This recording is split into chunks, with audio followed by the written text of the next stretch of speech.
Yo, what's up everyone? Welcome back. Jamie here today. I'm going to talk about Saw 4, which was released in 2007, directed once again by Darren Bousman, but this time written by Patrick Melton and Marcus Dunstan. And basically it's a new trilogy of films with flashbacks to John, because, you know, John died in the third one.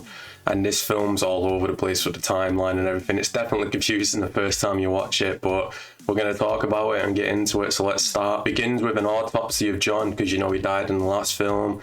And they basically find a tape inside his stomach, which he swallowed in Saw 3, which calls in Hoffman. And this tape basically says, oh, you think the games have stopped just because I'm dead, they're going to continue. And then we cut straight to a trap, which we don't even know why these people are in here. We find out why one of them is later. But basically one of them's like got his eyes sewn shut, the other one's got his mouth sewn shut, and they're being pulled together into the middle by this chain.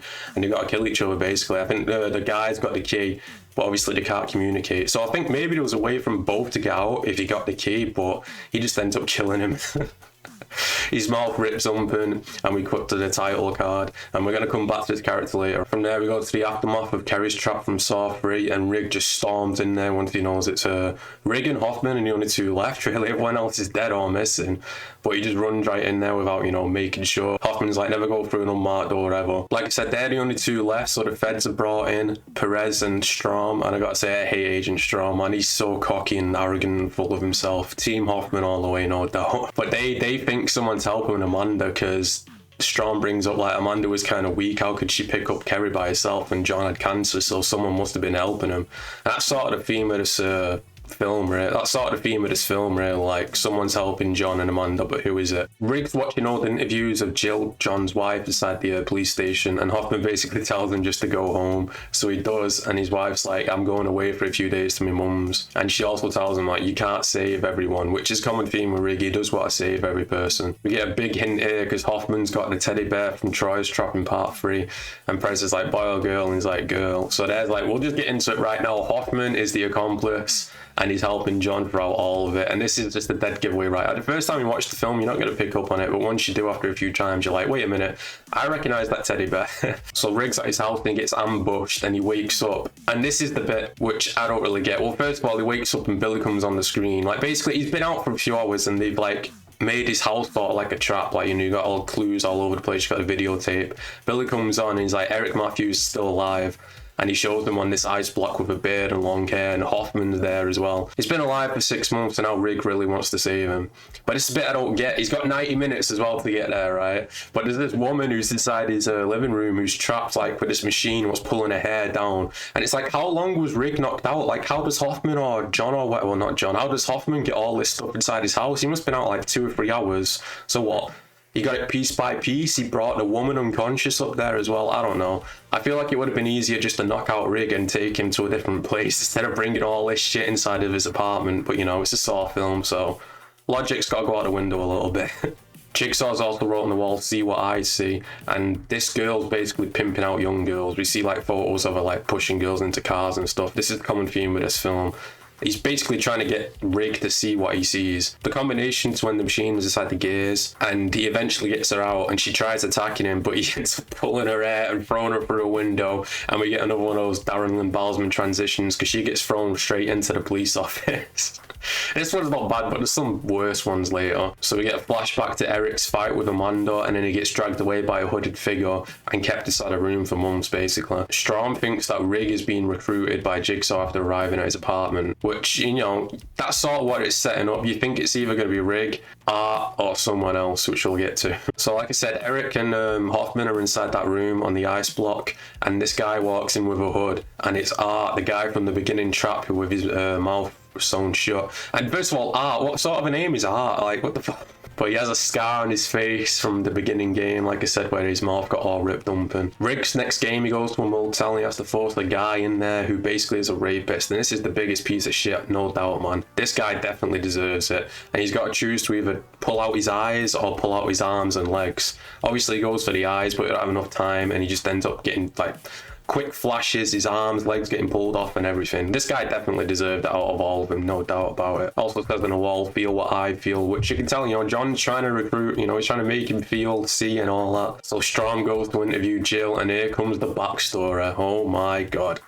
Get ready for this. I'll try and do the cliff notes. Basically, Jill works at a rehab clinic, and we get cameos of past victims from like Saw 2 and 3 and all that. Cecil as well as a new character.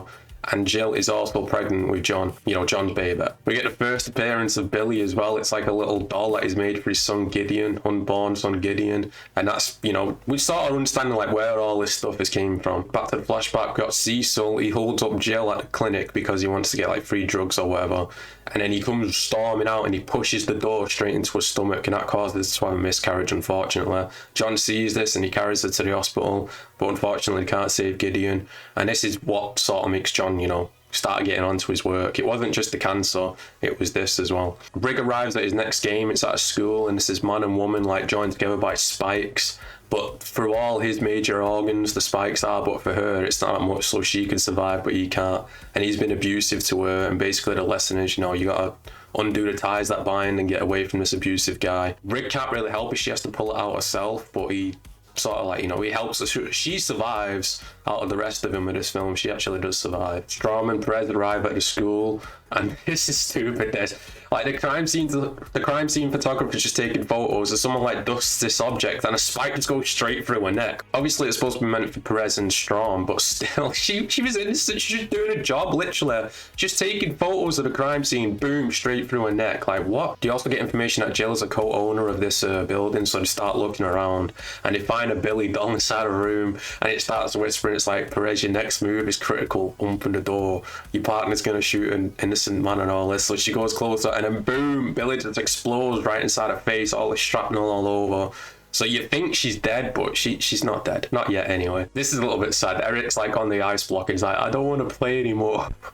And you know, you can tell like, he's been, what, a capture for 6 months. He pretends to be dead. Art comes over and then he kicks him and tries getting the gun. But then it's revealed that Art is a part of this game as well, because he's got this like trap on the back of his neck. And he basically tells him like, we've got to survive for 90 minutes. Once the clock's over, we can release ourselves. And he gives Eric the gun and 1 bullet. Strom questions Jill about Art being John's lawyer. And then we got like these quick glimpses of Strom. He's got like a gun to his head screaming. It's like, what the fuck? What? I understand Perez has just been injured or whatever, but it's not Jill's fault, is it? Another flashback, we see John with his first victim, Cecil. He kidnaps him on Chinese New Year with a pig mask, which, you know, again. He puts him on his chair with these knives, and he's got to push forward on the knives to break himself, but he's also got like knives going through his wrists as well. Cecil's funny, but he says some lines here. He's like, I've got no fucking soul. I'm bleeding, man. He is pretty funny. But eventually he gets out and he's like, oh, I'm gonna fucking kill you.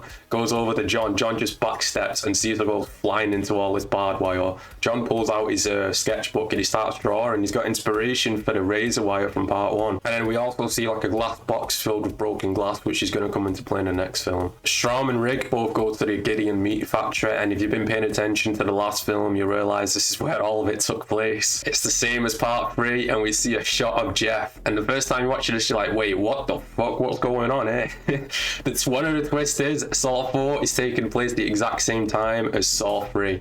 So, you know, that is a really cool twist. You gotta give him credit for that. And Eric, Art's like, oh, we gotta wait for this guy to finish his test coming through the door. And Eric's like, who the fuck is it? You can tell he's had enough. So Strom's just behind Jeff as Jeff goes into the sick room and shoots Amanda and, you know, does that whole thing with John. Strom enters after him and he ends up shooting Jeff dead. Like John warned Perez before, your partner's going to shoot an innocent man, so Jeff is dead. They brought the actor back just for these 2 scenes, really. Rick makes it to the room, but he enters before Zero. Eric's trying to like shoot him to warn him, he shoots him through the shoulder or whatever. But then, you know, he goes through the door and these 2 ice blocks from the top of the roof just come down and splatter Eric straight inside the head. So he's dead, man. Talk about a brutal kill. Holy shit. His head's just completely gone. As Rick was coming in, he shot Art inside the stomach, so they're both on the floor. And Art's reaching for a tape. He's like, Jigsaw's testing you, motherfucker. And Rick's like, put your hands where I can see him, because he thinks he's pulling a gun. He pulls out the tape, clicks play, but Rick just shoots him straight inside the head, and it starts playing, and John's like, hello, have you heard this tape? We got Hello Zet playing as well as like, you failed to save Matthews. you know, you should have just let him go and all this. You can't save everyone was the theme. So Rig had to let go, and as he's bleeding out, Hoffman walks over, and it's revealed that Hoffman is the accomplice this whole time, because, you know, Eric got his head smashed in and it was supposed to electrocute Hoffman, but that never happened. We also see that he was the one to write the letter to Amanda, which is going to come into play in Saw 6 in a big way. And he says game over, and he just leaves Eric to bleed out, and he goes over to where Strom is, and he shuts the door on him and the lights go out. We go back to the beginning where the autopsy was, and the tape is acting as a cover, but it's also warning Hoffman that he feels like he has control and he won't walk away untested. And Jig John's like, I'm still among you, just because I'm dead, the games have just begun, and that's how we end. So, you know, Saw 4, it had a lot to do to continue the franchise. Obviously, they wanted to end it with 3, but such a success, so they had to carry it on. I'd probably give Saw 4 a 7 out of 10. It's decent. I do like Hoffman quite a lot, and obviously John's amazing, but it's kind of limited with the fact that everything has to be a flashback from here on out with John. I wish they didn't kill him so quick, but then again, he was dying of cancer, but you still could have kept him alive a little bit longer. But Saw 4, it's middle of the road for me. It's not a bad film. It's not an amazing film. You know, it's just there. There's certain elements I like, but next week, Saw 5, that's where we're going to start getting a little bit worse. But make sure you like and subscribe. Let me know your thoughts and opinions down below. Until next week, peace out in a bit.